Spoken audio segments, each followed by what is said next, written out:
guys, to How the Frack We Got Here, a show that takes the news and events of the week and try to make sense out of it all. I'm your host, the most Will Buchanan, and on this show, we simply are all about the facts. There are plenty of news stations out there that simply want to do anything short but inform you. Here at How the Frack We Got Here, that's all we believe in. We go up to the left, we go up to the right, we go up to the middle of independence. We go after all sides because there's more than one side of a story to everything, and you need to know it all in order to actually formulate your own opinion. And that's what we try to do here at How the Frack We Got Here. Thanks for listening, and hold on, it's gonna be fun.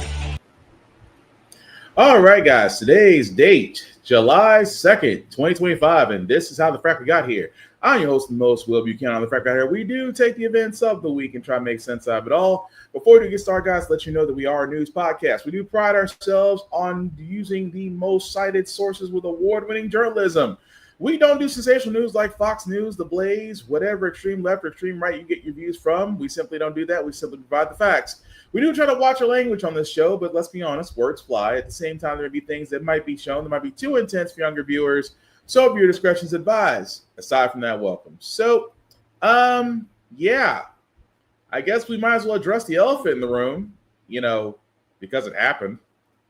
I'm Kelly O'Donnell in Washington, where after a marathon 27-hour series of amendment votes, Senate Republicans were able to pass President Trump's legislative agenda, calling in Vice President J.D. Vance to break a 50-50 tie after an all-nighter of arm twisting moved Senator Lisa Murkowski of Alaska to yes.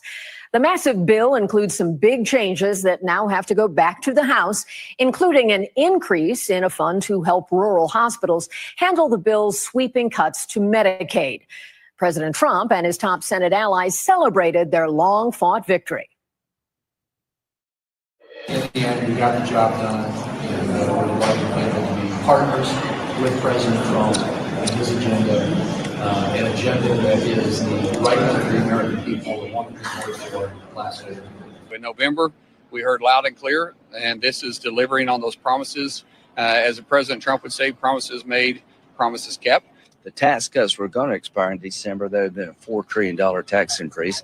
That's a big deal. It's a great bill. There is something for everyone, and I think it's going to go very nicely in the House. Actually, I think it will be easier in the House than it was in the Senate. Notably, 3 Republicans voted against this bill. Senator Susan Collins of Maine is facing a potentially tough reelection next year. That may become tougher now. And North Carolina's Tom Tillis would have been in the same position, except that he opted to retire after coming out against the bill. This afternoon, Senate Democratic leader Chuck Schumer pledged to use this vote as a political cudgel in next year's midterms. Today's vote will haunt our Republican colleagues for years to come. As the American people see the damage that is done, as hospitals close, as people are laid off, as costs go up, as the debt increases, they will see what our colleagues have done, and they will remember it. And we Democrats will make sure they remember it. The sweeping legislation now has one more major hurdle, a House vote on final passage, which is expected sometime tomorrow if Republicans believe they have the votes to pass it. Some House conservatives are already signaling their frustrations with the Senate version. Speaker Mike Johnson has zero room for error after barely muscling through the House's original version by one vote. And last night, the Speaker was practically begging the Senate to take it easy on changes to the bill. We're going to pass this bill one way or the other, and I have prevailed upon my Senate colleagues to please get as close to the House product as possible. Some careful choreography down the stairs there. Clearly, the political perils of this legislation are top of mind for members of Congress, and polling shows it deeply unpopular. Yeah, completely unpopular. This big-ass, destructive mess of a bill that, unfortunately, like we know all Republicans do except for 3, which probably will not be there come the midterms next year, vote against it. And again, this was all through reconciliation. The same thing the Democrats did during the Biden administration, to where if they were going to pass things without Republicans, well, then that's how they did it. Republicans just said, okay, then we can do the same thing. And again, when it comes to Republicans in the party line, they toe it, especially you, Senator Lisa Murkowski, because we knew you were going to fold because you folded during the Supreme Court confirmations. You folded. And it's no surprise you actually folded on this because, again, for a lot of people that don't understand this, this is going to harm in the long run. I mean, we have said this many times on this podcast when it comes to this bill. And just to remind everybody, this is what's in that big, beautiful caca bill and why you should be concerned. Again, if the House passes it. It's gorgeous. We call it a great, big, beautiful bill because that's what it is. But to Democrats, an ugly betrayal. The bill before the Senate is utter poison. 940 pages that make up the foundation of President Trump's agenda. So what's actually in it? Start with tax cuts, a huge piece of this plan. As written, the bill would make the president's signature 2017 cuts permanent. It's been an amazing experience. The bill would also let people deduct more of their state and local income taxes for the next 5 years, which Republicans from blue states with higher taxes really wanted.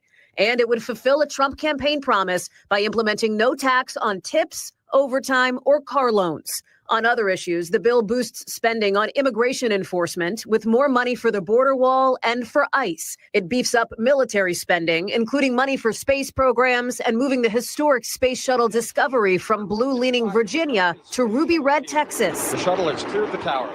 And it calls for funding the so-called Golden Dome, a U.S. air missile defense system. But all those tax cuts and extra spending are expensive. So how's it being paid for? We're cutting $1.7 trillion in this bill, and you're not going to feel any of it. Critics say that's not even close to being true, considering the cuts the bill calls for to social safety nets that lower-income Americans rely on, with even some Republicans who voted to move the bill forward concerned. If we're going to be a working class party, we've got to protect working people. And I just, the Medicaid stuff in here, I think is bad. New requirements and restrictions for Medicaid could make it harder to earn its benefits, effectively, experts say, kicking people off. A new estimate predicts more than 10 million Americans would lose their health insurance. We're not talking about living this life of luxury with Medicaid. We are honestly talking about this life and death and how do we provide for our child in our home. And the bill also makes changes to the SNAP program, or food stamps, to save billions. It gets rid of green energy and environmental credits, too. Democrats sounding the alarm. I will tell you that this is the most dangerous piece of legislation I've ever seen during my time in Congress. But many Republicans ready to celebrate. I think it's going to be a beautiful day for the big, beautiful bill. What's crazy about this? You see one side saying, this is effing terrible. Republicans are treating it like it's their Obamacare. They're treating it like it's their own ACA law.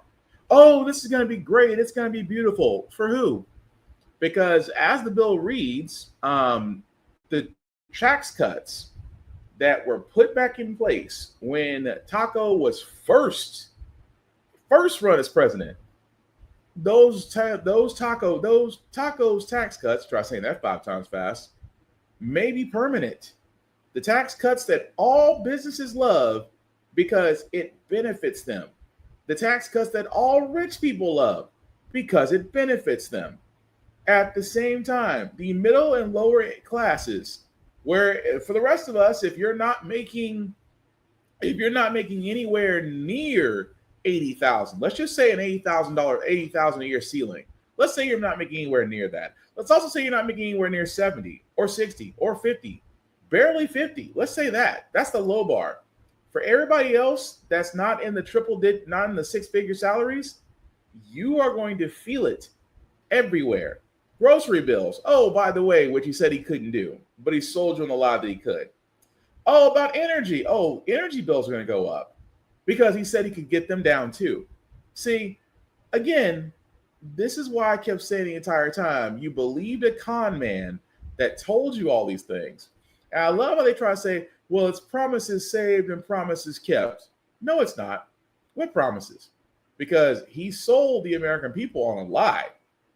He promised the corporations, the banks, Wall Street, and rich folks, oh, we got you covered. because you're with it. You're in my club. So this big beautiful bill, which a lot of people, you MAGA red hats, you will be the first to complain when it. And again, I only point this out because it's got to go to the House. The Senate passed their version, which again, keep in mind that I said on this podcast a couple episodes ago, the House wanted deeper cuts than what the Senate was going for. For those House Republicans, Mike Johnson, creepy ass Speaker of the House, Mike Johnson, and what those other Republicans are wanting for, there's a group in there saying, look, this one we get past the committee if these cuts are more. Think about that for a second. Republicans are sitting there saying these cuts don't go deep enough. Cuts to Medicare, Medicaid, SNAP, food benefits, after-school programs. Again, assistance with folks that are on disability. You are forcing folks that could qualify for Social Security, and you're telling them that the only way they can get their benefits now is that they still have to show they're working. So imagine you in your 50s, 60s, 70s, and up still having to work a job to show that you can get benefits that you've been paying into your whole life. But hey, corporations, banks, and the 1%, it's Christmas in July if this bill passes. But I will say this multiple times during this podcast: do not complain if you voted for Trump. Do not complain if you voted for his loyalists that he brought this administration. Do not complain, because you will be the first ones too. All these rural states, I'm sorry, not rural states, red states. All these red states are the biggest proprietors of SNAP, food benefits, of Medicare and Medicaid, and Social Security. The red states. Y'all will be complaining first when 13 plus million of you are kicked off Medicare or Medicaid or disability. 13 plus million. If that bill goes into effect, if those House Republicans decide that, okay, we can live with this, and they approve it, keep in mind, Republicans have majority in the House. If all Republicans sign on for this, no matter if the Democrats in solidarity vote no, guess what? It can still pass. And then 13 plus million of you are going to feel it. And again, if you thought healthcare in America right now is bad, wait till that bill passes. But like we said, don't complain. You voted for this, and you're taking the rest of us with you. That being said, that's not the dumbest thing that Taco has talked about, because Taco talked about reopening Alcatraz. Of course, Alcatraz, the infamous prison in California, where supposedly nobody escaped, allegedly. However, he decided that no, he wants more places like Alcatraz. And in the Hold My Beer contest of the South, Florida, the undisputed multi-time holder, decided to go, okay, we'll give you Alcatraz with alligators. I wish I could have made this up. Florida Everglades. Tonight, President Trump says this massive migrant detention camp built in just 8 days has an unusual deterrent to prevent any escapes. Don't run in a straight line. Run like this. He calls it Alligator Alcatraz. It's meant more as a joke, but the more I thought of it, the more I liked it.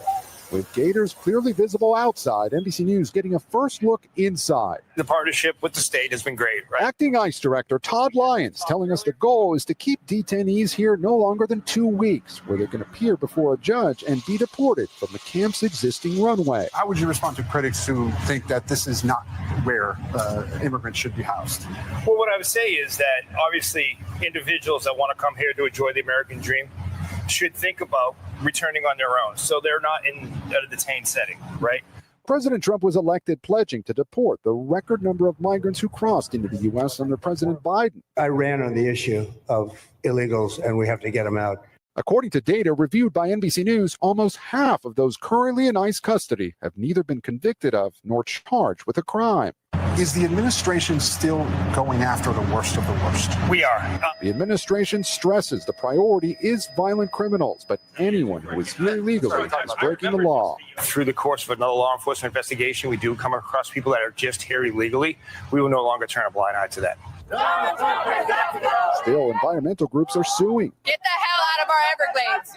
while Trump supporters are cheering this detention center. I think it's great. Get the out of here. The Department of Homeland Security says this center will be paid for by FEMA funds the Biden administration previously used to house migrants, including in New York City.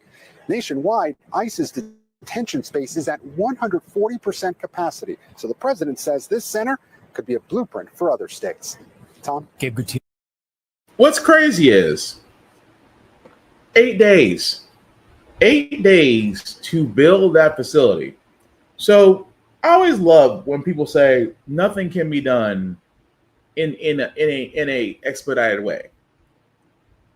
Governor Ron DeSantis, Trump cheerleader number 3 on the ratings, sat there and told Taco, "Yeah, we can do it in 8 days." And where is Taco and Ice Barbie Department Director of Homeland Security Kristi Noem at the facility, laughing? Oh, well, we can house our illegals right here. Hell, there's an airstrip right there. We can go ahead and deport them as soon as we get them.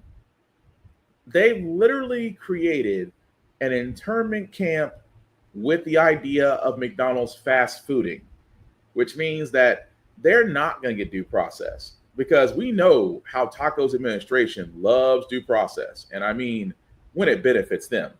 But they don't want the same thing for what they call illegal immigrants, because they're scooping up everybody. At the same time, I can't help that Alligator Alcatraz might as well be called the next internment camp. Now, for all those that, may have either slept through history or maybe too young to remember, but during the World War, for a lot of people that don't know this, between World War II, America did have an internment camp. Listen to the survivors, because how they describe things is scarily similar to what the ICE Gestapo and Ice Barbie and Taco are doing now. I was 9 years old when December 7th happened and the war started. Everybody was just traumatized. And the next day was Monday. And the thought in my mind was I would have to go to school and face my classmates.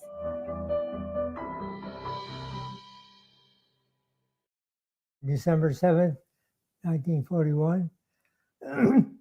Well, it wasn't a very good feeling. We were driving to church, and as we drove along the boulevard, people standing on the corner would shake their fists at us and yell at us, so we didn't know what was going on. And we turned on the radio, and we learned the bad news. That Pearl Harbor had just been bombed, and we were at war, so that was pretty much of a shock.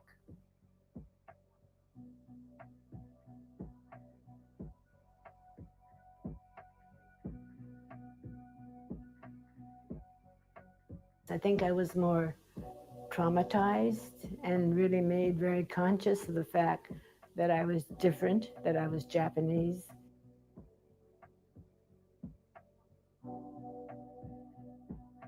I came home from school and the FBI were in our house, searching our house. At the end of the search, they said that my father had to go with them. And so I remember him turning around and saying that he wasn't sure when he was going to be back. The first thing that I can remember is walking, it seemed like in dust. It was just like something that was so foreign to us. And it wasn't like a little bit of dust, but it was like inches of dust. And then we were assigned our barrack.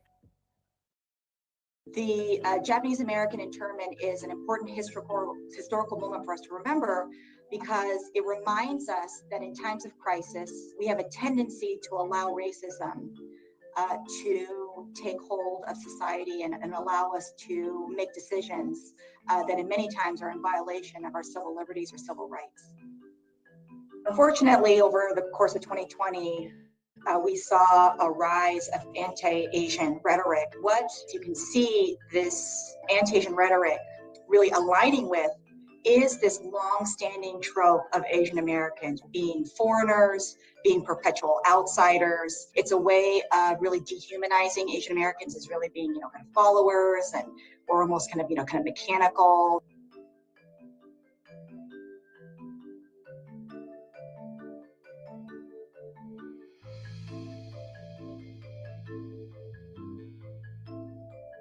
We felt that it was wrong for them to imprison us like that. And so we wanted to demonstrate that they were wrong, that we were loyal citizens.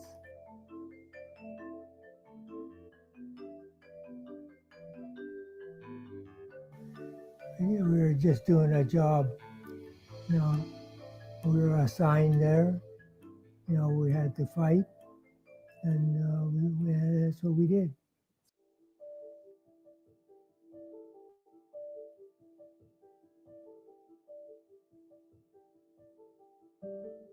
Your best friend lived here during camp, and then this is you right here. Yeah, with the round face. I had to help my mom pack. She had to get rid of everything, furniture and stuff like that. And she was practically giving it away because at that time, nobody would buy it. We felt kind of self-conscious? Yeah, we felt that we didn't belong there or whatever. I first learned about the internment camps when I was a young boy reading about the history of World War II. As a child, you're always thinking about fairness. And so I thought, gee, that's not fair, that everybody was an American citizen and they hadn't actually done anything wrong other than just be Japanese descent. What we're finding today with some of the recent incidents of violence against Asians just because they're Asians kind of says you just have to be different than some majority of people. I think the lesson is you have to have constant vigilance in our society and our government against those biases and those mechanisms that could allow that to grow and prosper. We have to make sure that that doesn't propagate. I think fear is the common enemy. And when fear kind of grabs a hold of you, like in our political situation today, it's something we have to really fight against. And the reason why I bring this up is because it wasn't that long ago. What happened with the internment camps during World War II was not that long ago. And listen to them. The same thing. Japanese Americans, stripped of their rights, moved to internment camps for inspection because, the paranoia was that they were Japanese spies among us. Now, a lot of people are going to be sitting there saying, well, it was Japanese American. It was, it was wartime. But the fear is still there. The paranoia was still the same. And the actions that they took were inhumane. That's not a difference between what happened with Japanese Americans and what's happening right now with those people of color. Because I don't know if you guys have noticed, in this whole wrap up of illegal immigrants, I have not seen one white person. I haven't seen a Polish person, haven't seen a Russian, haven't seen a New Zealand person, haven't seen anybody, that wasn't melanin or darker or brown. And I don't mean to say that in racist terms, but let's be honest. What do you mostly see going through these fast food, no process, illegal immigration sweeps done by ICE? Where are they going? To schools to pick up kids graduating, parents of kids who are literally signing up to serve in the armed forces, folks simply going to work, folks going to Home Depot to pick up work, folks just scared to come out of their homes because you have the Gestapo or ICE, and then you have folks pretending to be ICE. That's a new thing where, certain people out there feel so emboldened to pretend that they're law enforcement to basically kidnap or harm immigrants. So again, the fear is the same. The tactics are the same. And this Alligator Alcatraz is the new internment camp. And the fact that you have Taco and his group of idiots he and chuckling up about it and saying this is great should be an alarm to everyone. But again, a lot of you people voted for this red hat idiot, and now we're all going to suffer for it. Switching gears for a second, I did want to talk about the New York City primary, to which, if you have been under a rock, Zohar Madani did win the primary, which means that he will be up for the race come November. Current mayor and turncoat and latest taco ass kisser, Mayor Eric Adams, went to the always friendly, sometimes biased news station, pretending to be a news station, Fox News, to let everybody know his opinion about Mr. Madani. Eric Adams, who is running, even though he got elected as a Democrat, he's running for re-election as an independent. For your first response to that stunning news, Governor Cuomo is not going to be Mayor Cuomo. Well, first, it's not stunning to me, and I was very clear. And I'm still a Democrat. I'm running on an independent line, which the policy in the law allows me to do. You had one candidate that was running away from his record. You had another candidate with no record, and you have Eric Adams with a record. I delivered for the city, and we're not going backwards. We're not going into a place where we want to defund the police, don't invest in jobs, where we believe we can make broken promises that we can't deliver. I delivered on every promise I gave to Mr. Mayor, it's not just defund the police. This candidate, Democratic Socialist, he wants to freeze the rent. He wants city-run grocery stores, social workers to replace the police because that's going to help. He wants $60 billion of debt fund for affordable housing. He wants free buses, no cost for childcare, baby baskets for newborn, and a $30 minimum wage. How can someone vote for this? He's a snake oil salesman. Mm-hmm. He will say and do anything to get elected. Think about this for a moment. He wants to raise 1%. He wants to raise tax on 1% of New York's high-income earners. As the mayor, you don't have the authority to do that. You know who has the authority to do that? An assemblyman, which he is. He wants to do free buses. He could have done it at assemblyman.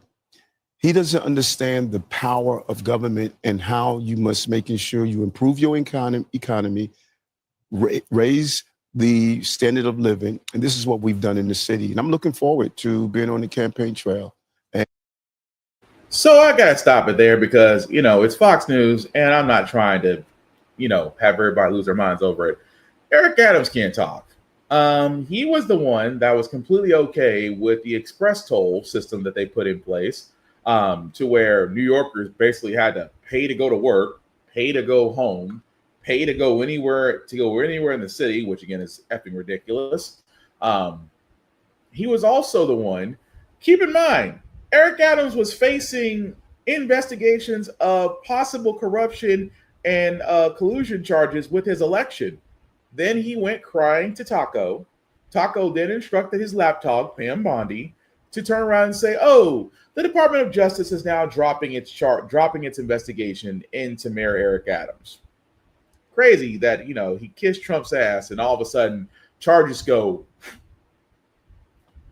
All of a sudden those charges allude these allegations of corruption and campaign fund misuse and just disappear. But he has the nerve to talk about, he said to Mr. Madani, why? I'm calling him a snake oil salesman because he wants free buses. He wants free childcare. He wants city-run grocery stores. He wants to help the people. But he also doesn't believe in billionaires, and he wants to tax them. He's a socialist. And again, it's always funny where they always find someone on Fox News. I'm surprised they found a brother. Well, don't really call him a brother. If you went to Fox News, you're like Candace Owens to me. But anyway, the fact that he tried to make it seem like who would vote for this? Regular people. People who don't have trust funds, who don't have millions of dollars, who are not financially secure as we would like to be. But all those things that Madani wants to do, I'm all for. Because you know what? You know what's so funny about people when they hear socialists, they think communists. Not realizing we have socialist programs. Medicare is a socialist program. Medicaid is a socialist program. SNAP food benefits is a socialist program. Prescription assistance is a socialist program. School luncheons, education, socialist programs. The fact that regardless if you have insurance or not, that you can be seen at a hospital. Socialism. It is amazing to me that for all their talk about, he's a socialist because he wants to do all these things. Yet the only people that are complaining are those who are well off. And that alone should tell you everything. But hey, don't believe me? Hear it from the most recent winner of the New York primary himself. Your success, do you think it was your message? Do you think that voters were voting against Andrew Cuomo? A little bit of both? How do you see it? I think ultimately it was the focus on the fact that we live in the most expensive city in the United States of America. It's also the wealthiest city in the wealthiest country in the history of the world. And yet 1 in 4 New Yorkers are living in poverty. And the rest are seemingly trapped in a state of anxiety. And what we've seen is that this is a city that needs to be affordable for the people who build it every day. Our focus was on exactly that. And by keeping that focus on an economic agenda, we showed New Yorkers that this could be more than just a museum of what once was. It could be a living, breathing testament to possibility. Well, let me ask you about what I was just discussing with Senator Chris Murphy. The fact that you have Leader Schumer, Leaders Hakeem Jeffrey, who wrote very nice things about your victory, said you'd won a very strong campaign, have not endorsed you. Congresswoman Alexandria Ocasio-Cortez has endorsed you. Do you think the Democratic establishment is afraid of you? I think that people are catching up to this election. This is an election that went against so much of the analysis that had been told about our party and where we needed to head to. And ultimately, what we're showing is that by putting working people first, by returning to the roots of the Democratic Party, we actually have a path out of this moment where we're facing authoritarianism in Washington, D.C. Well, let's talk about your policies, your vision for this city. Here are some of the things you've proposed: free buses, rent-stabilized housing, a $30 minimum wage, creation of city-owned grocery stores. It's a very long list of proposals. So let me ask you, if you were to be elected the next mayor of New York, what would your day one priority be? The first thing is living up to these promises that I've made, because I've made them because I intend to keep them. And in a city of about 8.5 million people, close to 2.5 million New Yorkers live in rent-stabilized housing. The mayor, through a board called the Rent Guidelines Board, sets whether or not those rents increase or stay the same. The previous mayoral administration froze the rent 3 times. This one, led by Mayor Adams, increased it by 9%. So the first thing that I would do is start to constitute a board that votes in reflection of reality. And the reality I'm speaking of is that the median household income of those tenants is $60,000 a year. The landlords of those units have seen their profits increase by 12%. It's time for relief for working class New Yorkers. Okay, well, of course, the big question is, how are you going to pay for it? You've proposed increasing taxes on wealthier New Yorkers. The Democratic governor, though, of your state, Kathy Hochul, says she's not going to support increasing taxes in order to get it across the finish line. I want to let you take a listen to a little bit of what she had to say recently and respond on the other side. Here she is. I'm not raising taxes on people at a time when affordability is the big issue. I'm actually cutting middle class even on the taxes. wealthy. I don't want to lose any more people to go to Palm Beach. We've lost enough. How are you going to raise taxes if you can't get Democrats to support it? So I think what we've shown over the last 8 months is our ability to take that which is considered a non-starter and make it seem inevitable. We've shown that with this campaign. And ultimately, we're seeing that our vision to tax the top 1% of New Yorkers, these are New Yorkers who make $1 million a year or more, and our proposal is to just tax them by 2% additional, is something that has broad support and will continue to increase that support over the next few months and years. So you think you're going to be able to twist Governor Hochul's arm and get her to support raising taxes? I mean, what about the fact that she says she's concerned New Yorkers might leave? They might go to Florida. I think it's time for a leadership that doesn't twist arms, but rather builds partnership. And I'm looking forward to having that with the governor, because ultimately my policies, my vision, it's driven by an assessment of what's actually happening. The Fiscal Policy Institute found that the top 1% of New Yorkers leave at 1/4 the rate of other income groups. And when they do leave, it's actually to other states considered high tax, New Jersey, California. So it's not fiscal policy, it's quality of life. And ultimately, the reason I want to increase these taxes on the top 1%, the most profitable corporations, is to increase quality of life for everyone, including those who are going to be taxed. Here's how the Washington Post editorial board wrote about your proposals. They say a massive minimum wage would depress low-skilled employment. His rent freeze would reduce the housing supply and decrease its quality. Cutting bus fares would leave a transit funding hole that, unless somehow filled, would erode service. Meanwhile, the grocery business operates on thin margins, and his plan for city-run stores would probably lead to fewer options, poor service, and shortages. Mr. Mamdani, are your proposals going to hurt the very people you're trying to help? Not at all. There have been many in editorial board who have had concerns, and what we've shown is that more than 400,000 New Yorkers are excited about this vision. And the reason they're excited about it is one that is in line with the scale of the crisis in this city. I mean, we are talking about our tax base growing smaller and smaller each day, with New Yorkers leaving to New Jersey, to Pennsylvania, to Connecticut. If we do not meet this moment, we will lose this city. And our proposals are ones that are thought out. They are ones that are also clearly going to be funded by these revenue streams. I'll give you an example.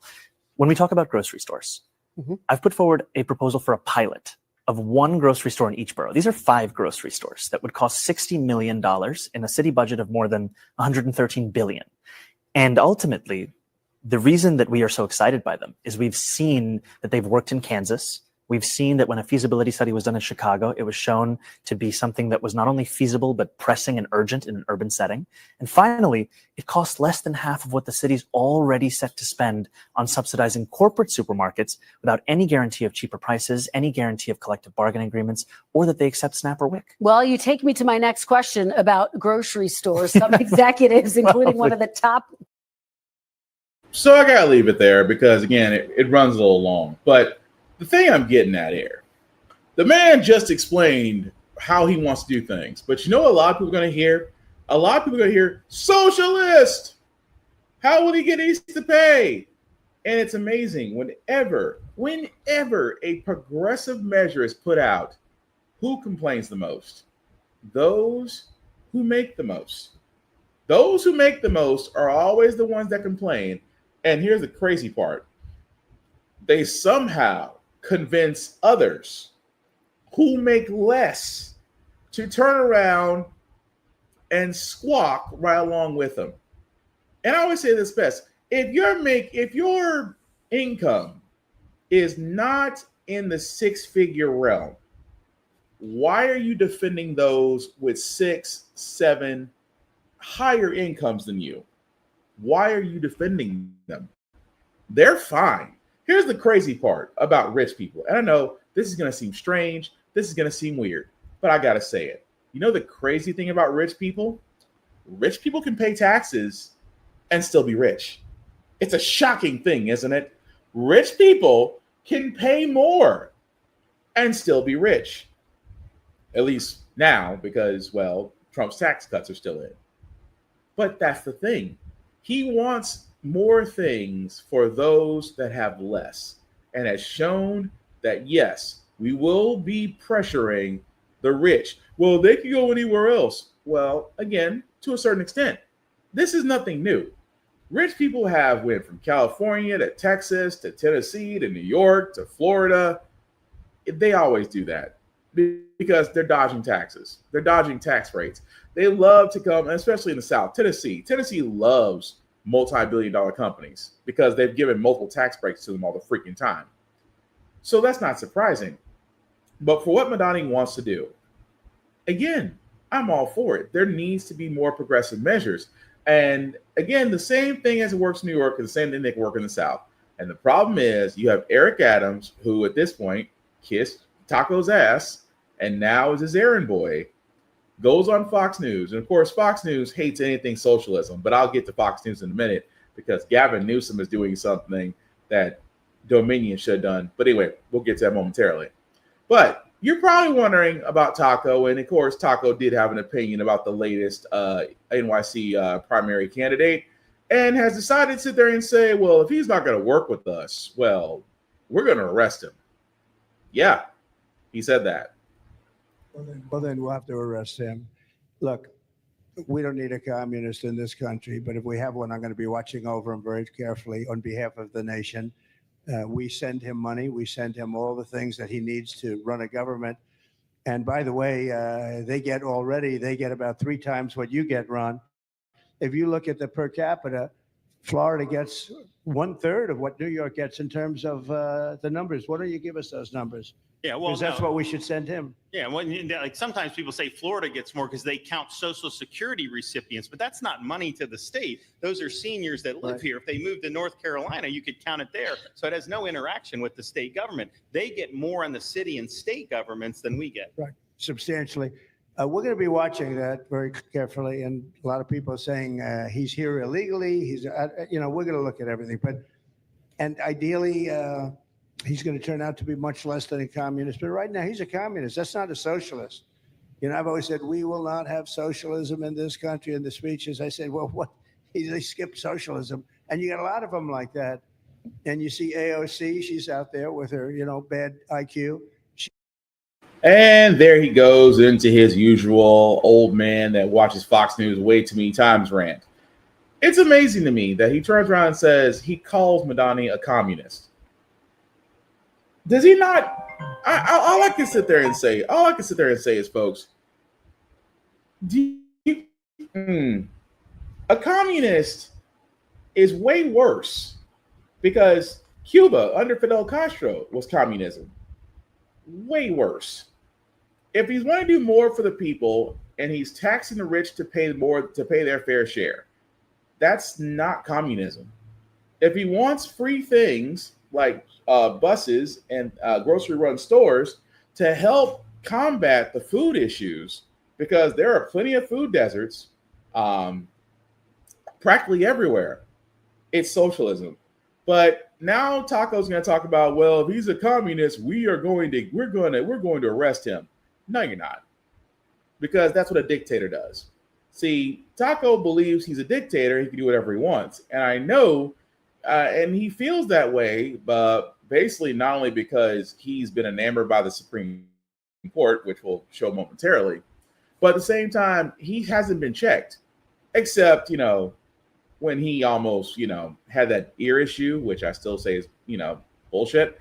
But it is amazing to me that he's emboldened and he's empowered. And part of that problem is the conservative-leaning Supreme Court that just recently, beginning of last week, start of this week, may have given Taco his best news yet. And it's scary that they're choosing a deranged idiot over the Constitution. We continue our breaking news coverage of the flurry of decisions issued by the Supreme Court as it wraps its 2024 to 2025 session. Today, a major ruling on President Trump's use of an executive order to end birthright citizenship in the U.S. We begin there with CBS News immigration and politics reporter Camilo Montoya-Galvez. Camilo, thank you for joining us today. Tell us about some of the real-world ramifications of today's rulings.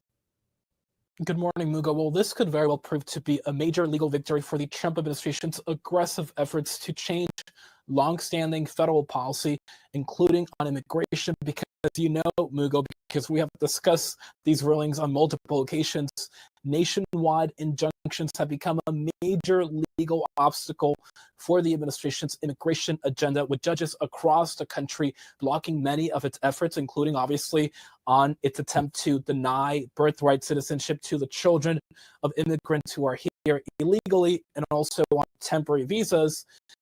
But this ruling, which of course curbs, curtails, and limits these nationwide injunctions by federal judges, could really pave the way for the administration, Mugo, to follow through on many of these policy changes. The caveat, of course, in this specific case is that the legal question about whether or not birthright citizenship and the administration's attempt to upend the long-standing interpretation of that is legal and constitutional is still to be decided and will continue to be litigated in federal courts across the country. That is not a settled question, but obviously now the Department of Homeland Security, state, and other federal agencies can actually implement and at least release the guidance on how they would enforce this order across the country. Mugo. Of course. And we want to take another live look at the White House right now, because we are waiting to hear from President Donald Trump after this ruling from the Supreme Court. As soon as that news conference begins,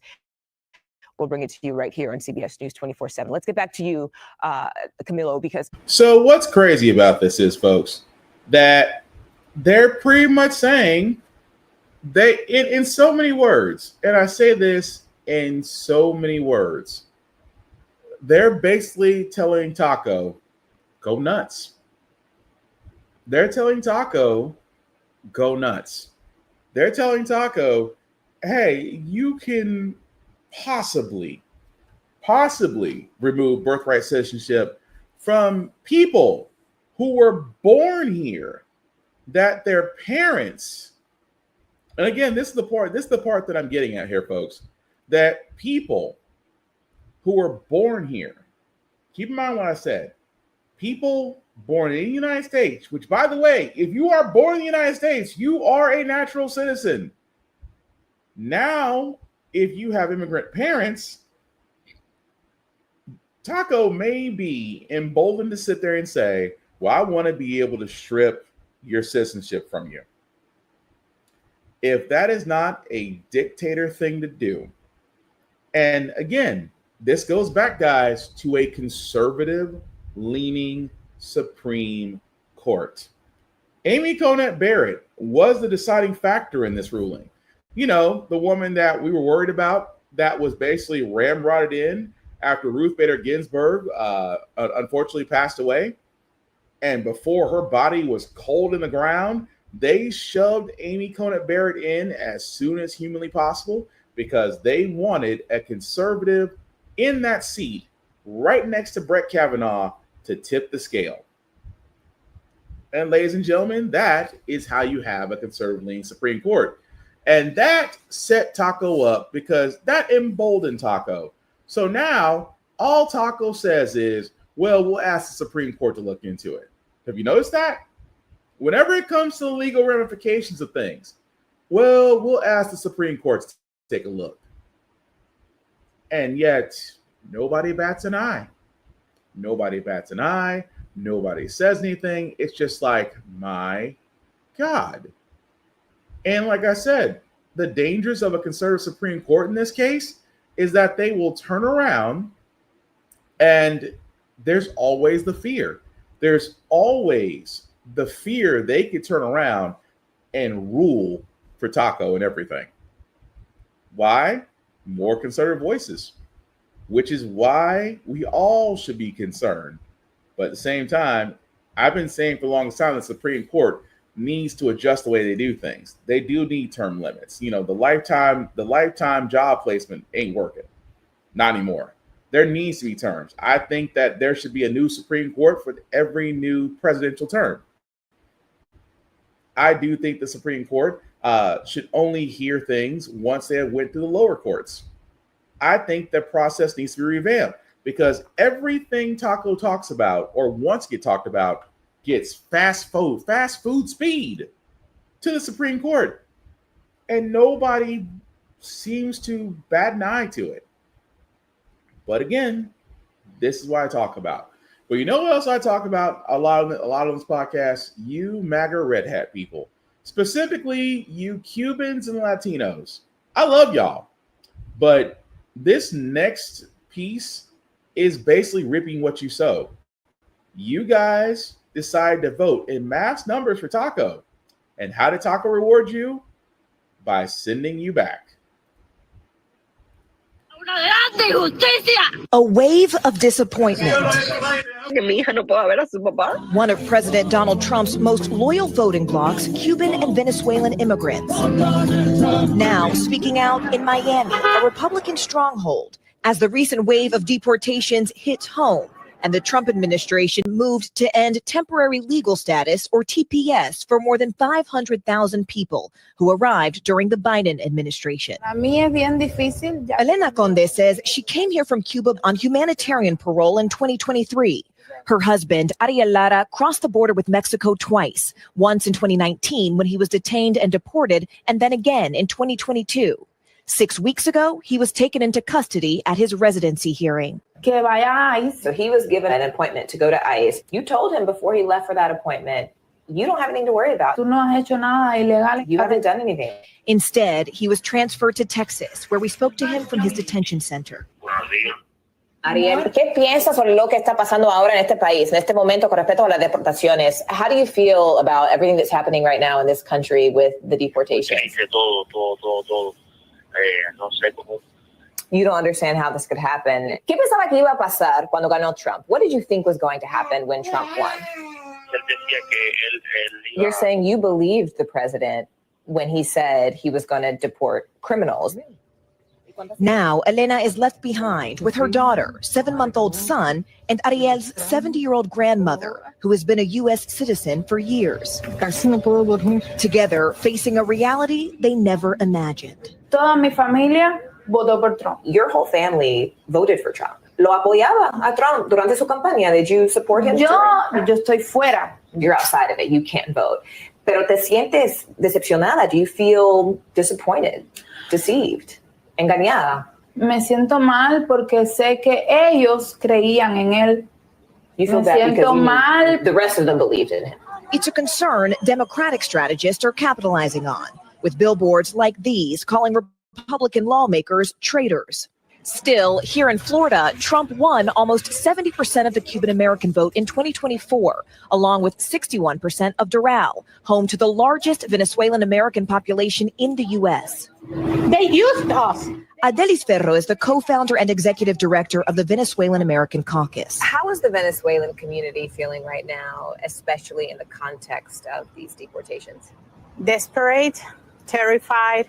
There are people with mental health issues. There are people with panic attacks, anxiety attacks. They rather to die than go back to Venezuela. And then people have are to talking stop. about taking their lives. I have those messages. Because the situation Because here of the situation. They rather so to bad with take their own deportation. lives, yes, than go back to Venezuela.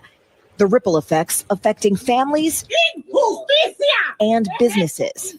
This Venezuelan business owner, who asked us not to use his name to protect his business and fellow owners, said the political instability has led to a 20% drop in revenue.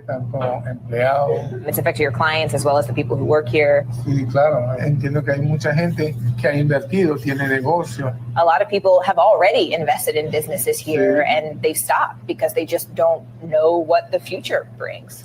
Still, experts say the current turmoil may not hurt the Republican Party. All this stuff done in the first 200 days of the administration. They have a long road ahead before the midterms. Do you think that Trump will pay a political price? I'm not sure that Trump or the Republican Party as an institution is going to suffer a great deal unless the Democrats can muster an opposition that is a compelling vision as to how things could be done differently. You know what I want to say to this? What I want to say to this is you got what you voted for. It is amazing when they say, oh, they used us. Oh, they did this. I said, no. Because this man had you believe in. You guys were out there. That one bit about Latinos for Trump, and the whole soundbite gets used quite a lot. Even more so. This man told you what he was about. You still voted for him. Well, I thought he was talking about all the illegals. This is why I say a lot of those folks that voted for Taco don't see themselves as exactly the type of person Taco would kick out. That's what I'm saying. It's the exact type of person Taco would kick out. And a lot of them see themselves, and I'm just going to be honest with you, a lot of them see themselves exactly like a napkin. Oh, well, we're not associated with them. Because why? Because you're here? Because you have a business? Because of all these things? In Taco's eyes, you are no different. And so he told you exactly what he was going to do. And you ate it up. You believed it. So why do I feel bad for you? Because I don't. I don't feel bad for you. Because you got exactly what you voted for. And it's amazing now. It's like, oh, well, this is injustice. No, this is your reaping of what you sow. So don't feel bad for you. Move right along, guys. Another day, another strike, and this one in Philadelphia. And it's amazing how each of these strikes have the same things in common. Breaking news now out of Philadelphia. The city's largest workers' union officially on strike. Rhiannon Alley has the details, what it means for the city. Good morning, Rhiannon. Good morning to you, George. This could be a smelly situation for the city of Philadelphia because until a deal is made, this strike will impact several services around the city, including trash pickup. The city offered a deal late last night, but the largest union representing the 9,000 city workers did not accept it. So the workers want an 8% increase for each year of the 4-year deal. The city offered 7% over 3 years, which averages out to just over 2% per year. So these two sides are pretty far apart in what they want. Services provided by the union include everything from 911 dispatch to street repairs and that trash pickup I mentioned, and more than that. In the meantime, the city has temporarily added drop-off locations around the city where the residents can bring their trash. And the mayor said they will continue working on a compromise. But the good news is the July 4th festivities will continue on as planned, guys. Yeah, because, the July 4th festivities still have to happen. Although thousands of Philadelphia city workers, are having issues, paying their bills, keeping roofs over their heads, food on their table, and things of that nature, caring for children. But hey, the 4th of July celebration is still going to work just fine. And people wonder why folks go on strike. It's always the same thing. It is amazing to me that with every strike we cover on this podcast, it's always the same.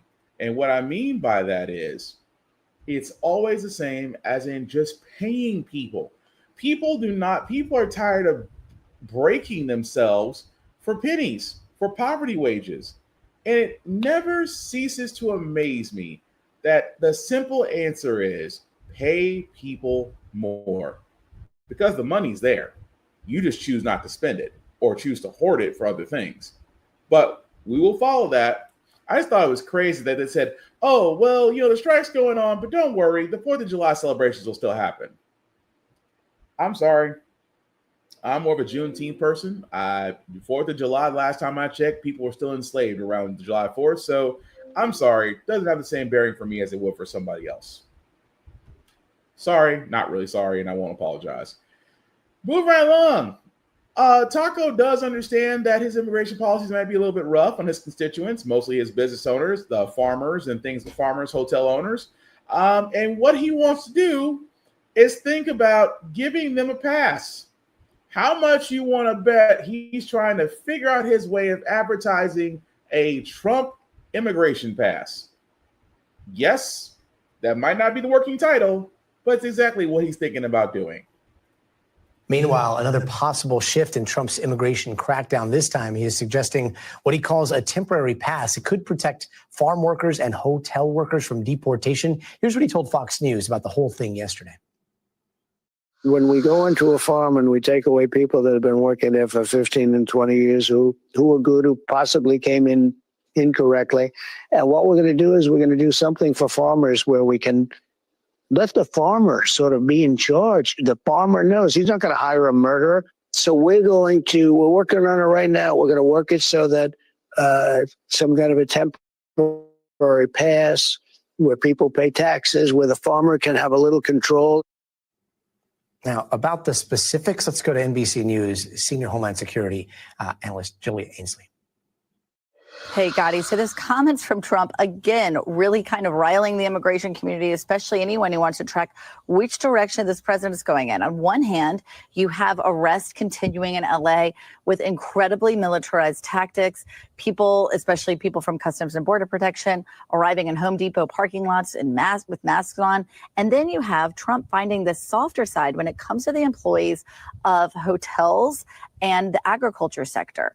We understand that also applies to people who work in meatpacking plants or fisheries, really anybody in hospitality or anything having to do with food. This started about a couple weeks ago when Trump first posted on Truth Social that he was hearing from the CEOs and the business leaders in those communities that the immigration raids were actually hurting their work. And he said something has to change.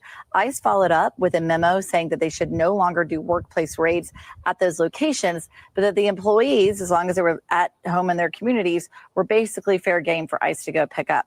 A few days later, they did an about face saying that that guidance no longer applied and they should not listen to that guidance. Really, what this is Trump again coming back, trying to please the business sector while also wanting to appear very tough on immigration. Of course, that's one of his number one campaign issues. And this is a split that we've seen within the Republican Party that predates Trump. This idea that the Republican Party wants to be very hardlined on immigration, but also sympathetic to the concerns of business leaders. This is exactly where Trump finds himself now, because it depends on whether he's hearing concerns from business leaders, whether he's watching something on TV about people who work in hotels and otherwise, and whether or not he's listening to the fact that maybe the immigration numbers aren't as high as he'd like them to be. He recently said he wanted 1 million people to be deported in a year. Of course, in order to do that, that net would have to be spread much wider, and it would include workplace raids. That's one of the easiest places for ICE to target a large number of people in a really small and short area and short amount of time. So in this case, Trump is conflicted, and at least the guidance for now seems conflicted.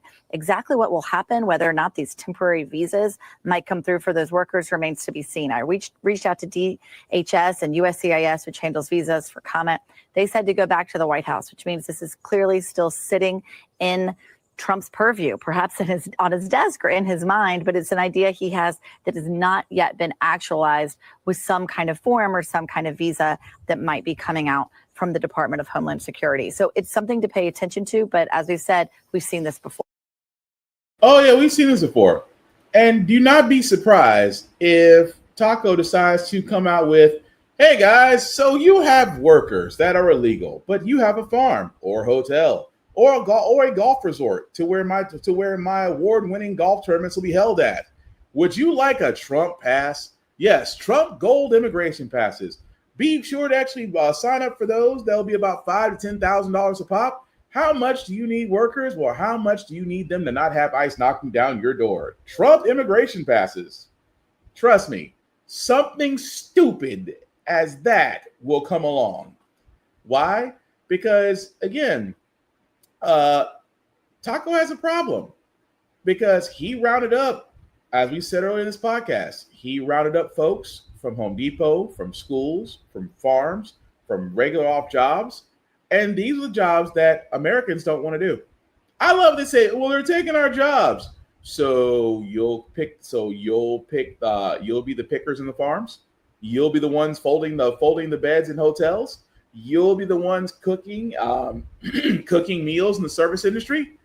You'll be doing all the jobs that you Americans, and I say you African Americans, mostly white people, will never do or won't do. And yet these people have come in, thrived, even had their own businesses started, bought homes and cars, and did the jobs you do not want to do.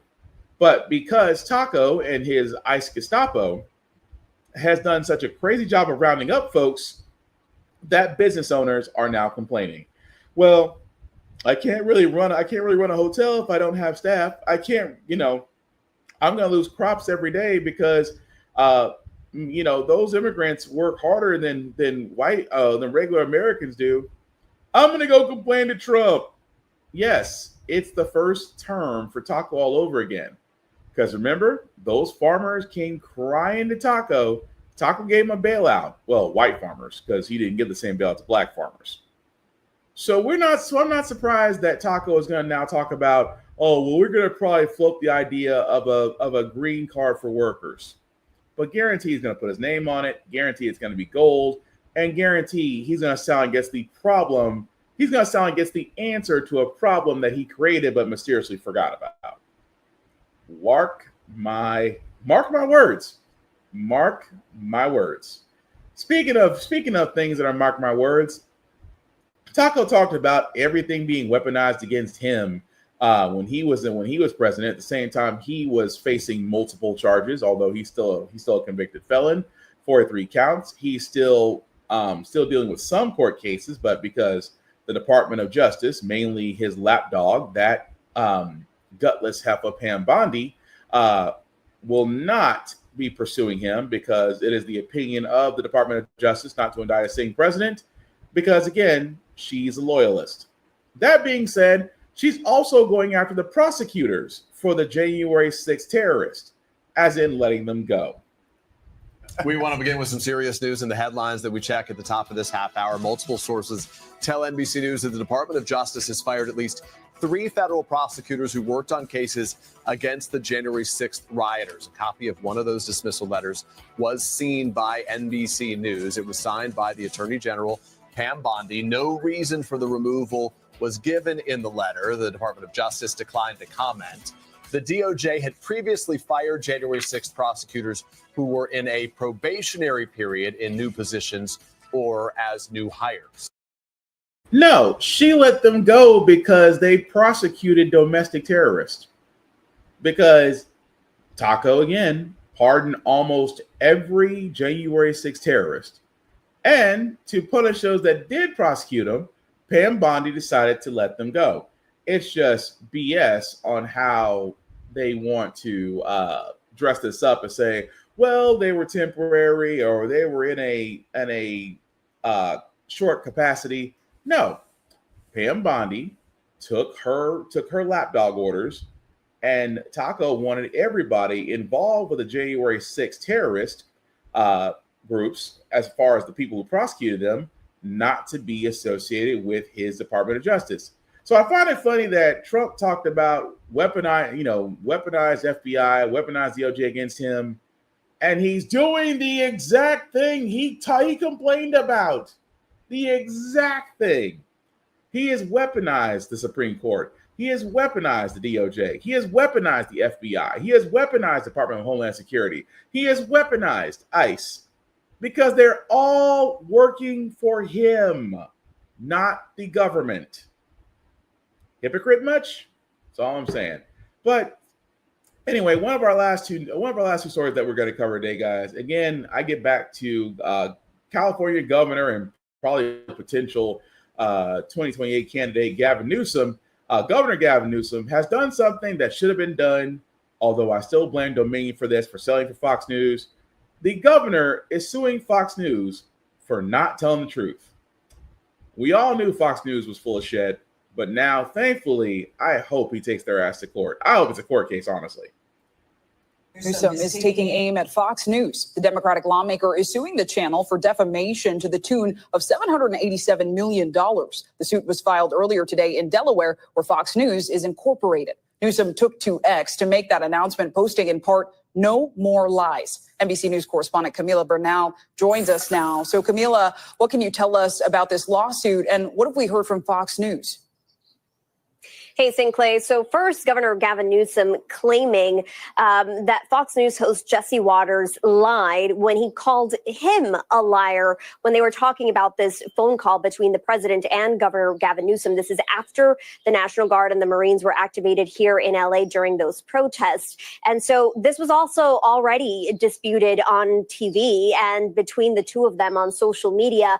But now Governor Gavin Newsom taking these threats really to court. Here's what he said in that statement. He said, if Fox News wants to lie to the American people on Donald Trump's behalf, it should face consequences, just like it did in the Dominion case. I believe the American people should be able to trust the information they receive from a major news outlet. Until Fox is willing to be truthful, I will keep fighting against the propaganda machine.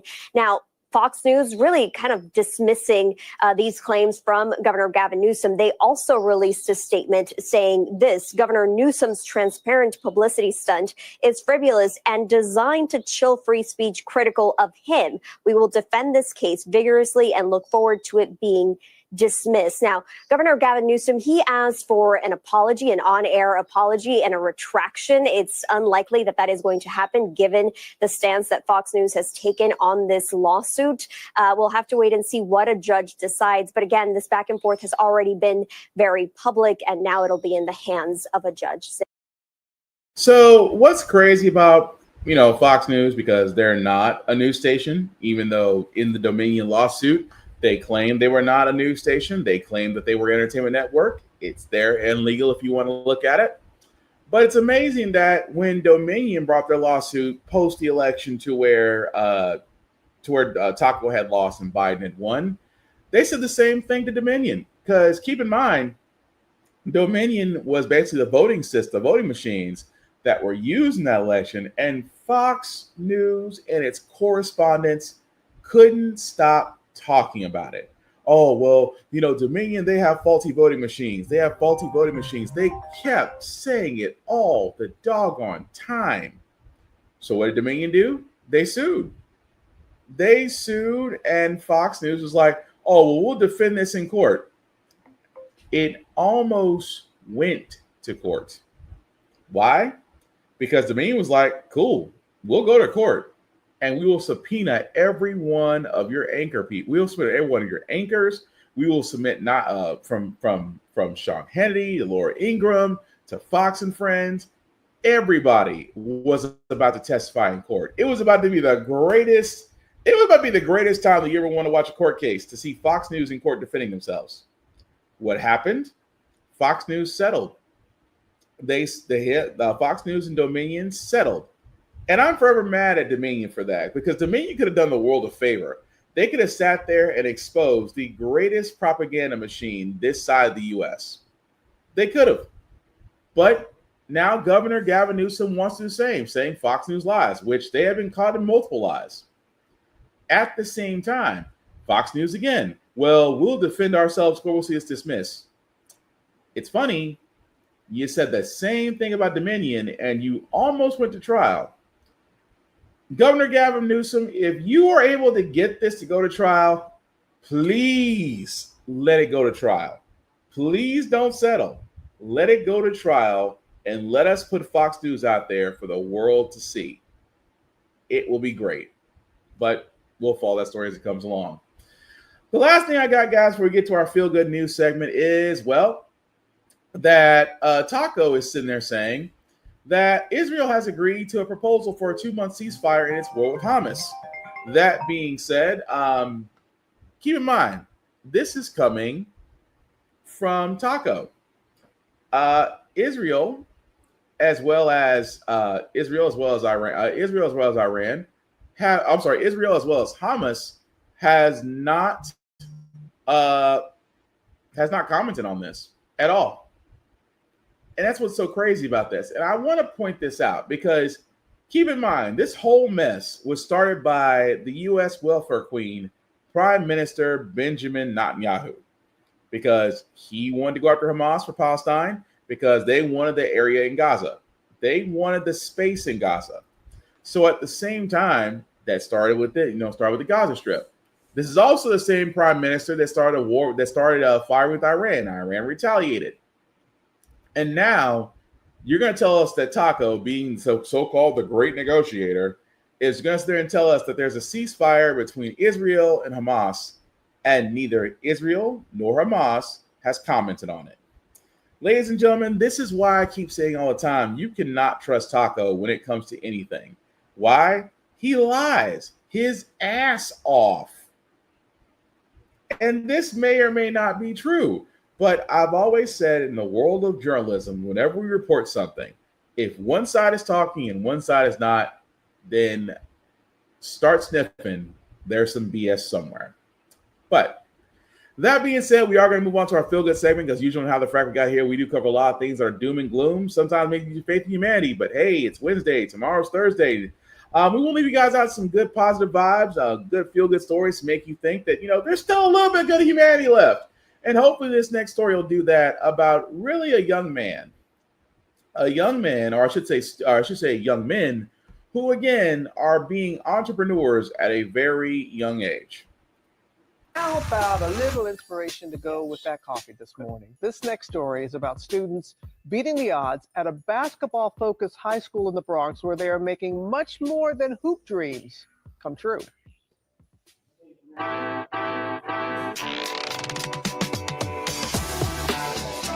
The students of the Earl Monroe New Renaissance Basketball School mean business. We've learned real entrepreneurial skills.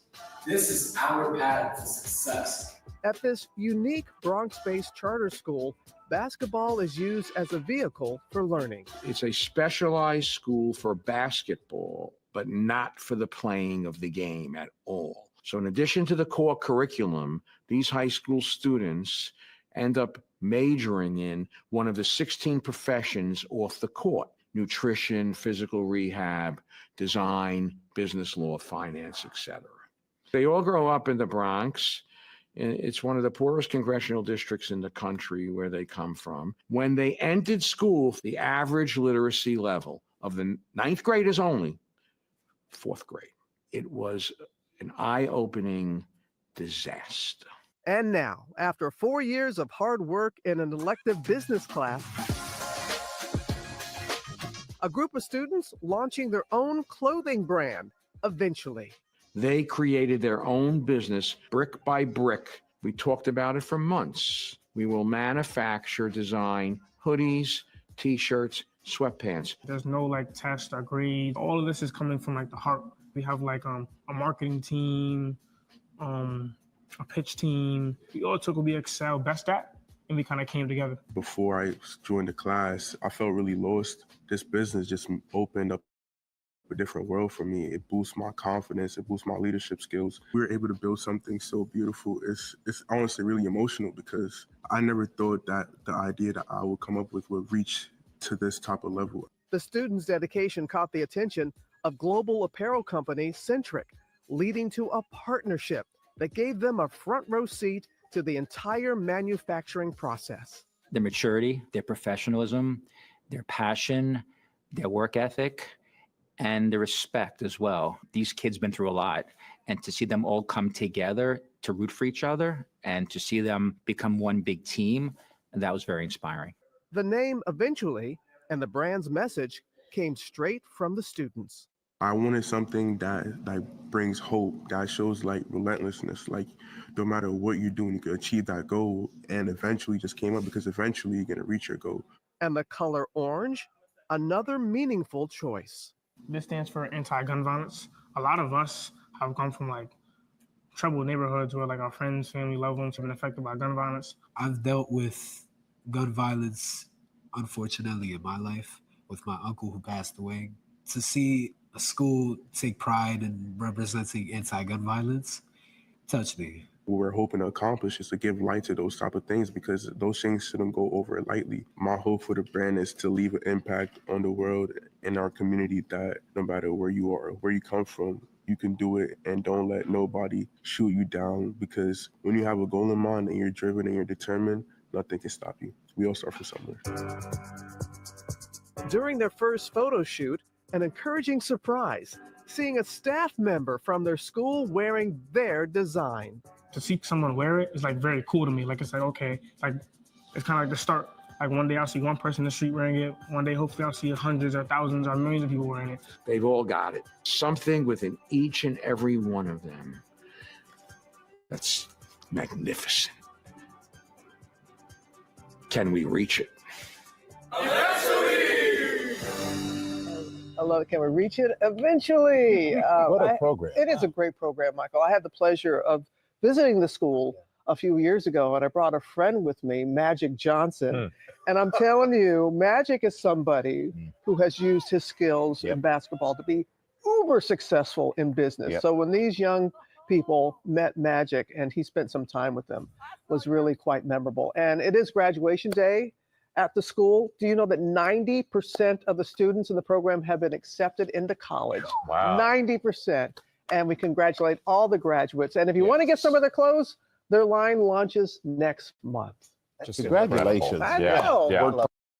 Yeah, that's cool. Now, like I said, I always love to see kids, and I'm gonna be biased. So I love to see kids of color. I always love to see kids of color succeed. I love to see kids of color, excel, because there is so much talent.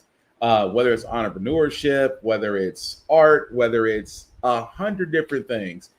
I always love to see kids of color excel. I am completely unapologetic about that. If you don't like that, well, you probably don't like me anyway, but that's okay. That being said, that's going to do it for this podcast, guys. Thank you all for liking, for watching, for letting people know this is live. I certainly appreciate that. Some shameless plugging before we do get out of here, guys. Shout out to Always Press Record TV. Why? Because How the Frack shows up on that particular network. You can check them out on the Roku channel, or on Amazon Fire TV, APR TV, along with other shows out there. Definitely give it a shot. You will not be disappointed. Also, blurredstation.com, guys. We talked about this for almost going on 2 years. Again, a place for our own entertainment, our own content. Most importantly, our dollars should be going to. $10.99 a month to stream Blurred Station. Definitely check it out at blurredstation.com. Also, Run for Office. I've talked about this website many times as well. I talked about how the Crazies did it, how Moms for Liberty did it. Well, they started in sites like this. Simply put, if you feel the call to run for office, whether it's locally or nationally, definitely put in your address. And from there begins the process of how you can get on the ballot locally and then hopefully be able to run. And like I said before, it is getting to a point, guys, where we need to have more people active, where we need to have more people in the mix, because if we do nothing, nothing changes. That's just being honest. Especially more progressives and liberals, those who want to do more, not just stick to the status quo. I'm talking, we don't need modern or moderates. We need progressives. We need people that make changes for the now, because again, we will definitely be appreciative of that, and we will thrive because of that. That's how other countries did it. But as for the show, guys, How the Frack We Got Here can be found on YouTube, Facebook, TikTok, all the wonderful places that How the Frack We Got Here all together. Like, share, and subscribe, because much like NPR, folks, we cannot do this without your support. Thank you guys for letting people know about the show. Thanks for commenting on it. And like I said, I have people go up and say, oh, I see your show on YouTube all the time. Thank you. Let people know about it, because the more people that get to do this, the more I get to do this. And trust me, this is definitely one of my favorite things to do, is to inform the right way, because misinformation can definitely happen out there. Also, my own personal socials, Black_Spartan615. You can definitely follow me there. Just don't make it weird. I don't have to block anybody. And yes, the diddler, I didn't want to talk about that. I'm just going to be honest. I had no basis in talking about the diddler, because, again, we have bigger fish to fry than basically one man's issues that should have been handled by a court.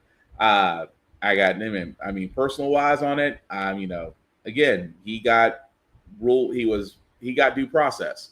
The one thing we'll say about the diddler is he got due process. Although I find it interesting that a man that basically attacked a woman on camera for the world to see is still somehow not sitting in jail because of that.